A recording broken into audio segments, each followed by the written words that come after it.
सौरभ पाटनी जी। राधे। राधे राधे महाराज जी।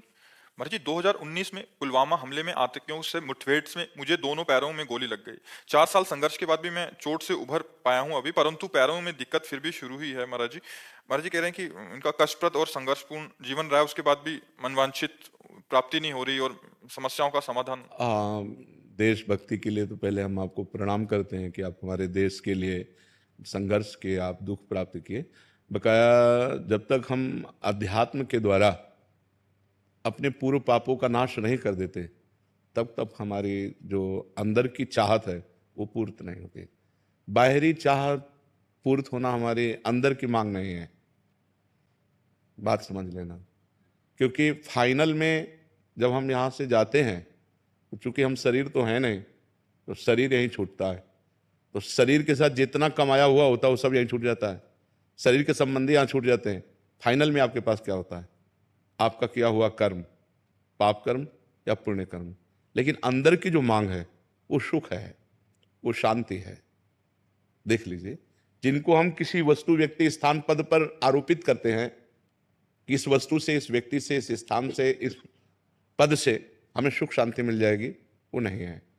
उन पदों को प्राप्त भी लोग अशांत हैं, क्योंकि हमारी पद की मांग नहीं है, हमारी आनंद की मांग है, हमारी सुख की मांग है, हमारी शांति की मांग है। शांति, आनंद ये जगत के किसी भी व्यक्ति, वस्तु, स्थान, पद, प्रतिष्ठा में नहीं है, ये परमात्मा में है। हम परमात्मा के अंश हैं। जब तक हमें परमात्मा की प्राप्ति नहीं होगी, तब तक पूर्णता नहीं होगी।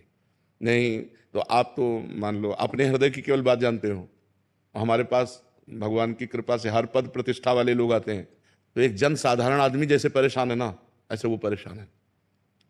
एक जन साधारण आदमी छोटी वस्तु के लिए परेशान है, उसकी थोड़ा बड़ी मांग है, लेकिन परेशान वो भी है। परेशान वही नहीं है जिसने अपने चित्त को भगवान से जोड़ दिया है। हमारी प्रार्थना है, ये शरीर टिकेगा नहीं, आज नहीं तो कल जाएगा।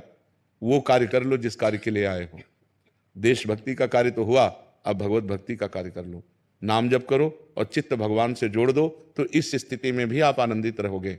जीवन को अध्यात्म में बनाओ और जितना जीवन बचा है उसे भगवान को समर्पित कर दो, तो आनंदित हो जाओगे। नहीं तो ये सुधरने वाली चीजें नहीं। पता नहीं कितने मिनट जीवन के रह गए, पता नहीं कब कौन सी क्या घटना हमारे जीवन का अंत कर दे। इसलिए हमें हर समय नाम जप करना चाहिए। राम राम राम राम, राधा राधा राधा, हरि हरि हरि, कृष्ण कृष्ण कृष्ण। वो बचा लेंगे, वो हमारी दुखद परिस्थिति में रक्षा करेंगे। वो हमको अंदर से आनंद देते हैं ना, तो बाहर से शरीर का दुख हम झेल सकते हैं। अगर अंदर आनंद नहीं है, अंदर भी दुख है और बाहर भी दुख है, तो फिर हम झेल नहीं पाएंगे। एक जगह तो सुख मिलना चाहिए। तो अंदर के सुख का ही सुख है, बाहर के सुख का सुख नहीं है। बाहर सब वैभव दुनिया का सब, और अंदर से वो अशांत है, अंदर से परेशान है। तो फिर सबसे बड़ी अशांति है हमारी चाहत। हमारी चाहें इतनी बढ़ चुकी हैं कि उनकी पूर्ति होना असंभव है। एक पूर्ति होती, दो चाहते हैं और बढ़ जाती है। इसलिए एकमात्र भगवान। जब तक भगवान से नहीं जुड़ोगे, जब तक चित्त भगवान से नहीं जोड़ोगे, तब तक विश्राम मिलने वाला नहीं, आनंद मिलने वाला नहीं। यहां से जाना है, पता नहीं कब जाना है, कैसे जाना है। प्राण ऐसे निकलते हैं क्या? भारी कष्ट के साथ। तो इसलिए राम राम, हरि हरि, कृष्ण कृष्ण, राधा राधा जपो।